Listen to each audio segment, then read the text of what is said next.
যে কলকাতা হাইকোর্টের মহামান্য প্রধান বিচারপতি সন্দেশখালির বিষয় নিয়ে খুবই উল্লেখযোগ্য এবং তাৎপর্যপূর্ণ রায় দিয়েছেন। সন্দেশখালির জমি লুট এবং সন্দেশখালির মা বোনেদের উপর যে নারী নির্যাতনের ঘটনা, এই ঘটনা ধারাবাহিকভাবে আজকের হয়ে আসছিল। আমি দীর্ঘদিন ধরে বলে আসছিলাম সন্দেশখালির মানুষের জমি এবং নারী নির্যাতনের বিষয়ে কোনো সময় সরকার কর্ণপাত করেনি।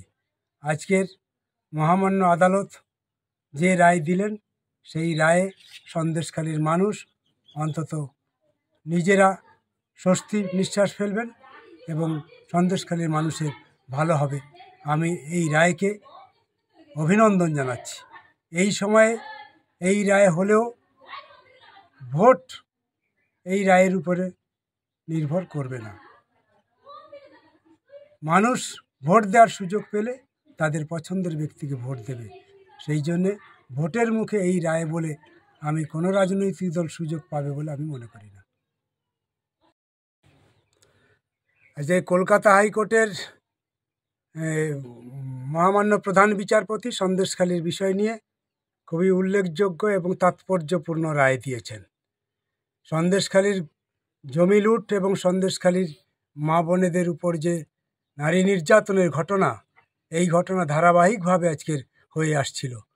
আমি দীর্ঘদিন ধরে বলে আসছিলাম সন্দেশখালির মানুষের জমি এবং নারী নির্যাতনের বিষয়ে কোনো সময় সরকার কর্ণপাত করেনি।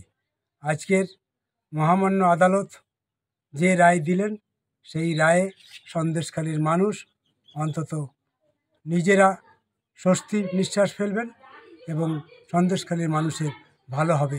আমি এই রায়কে অভিনন্দন জানাচ্ছি।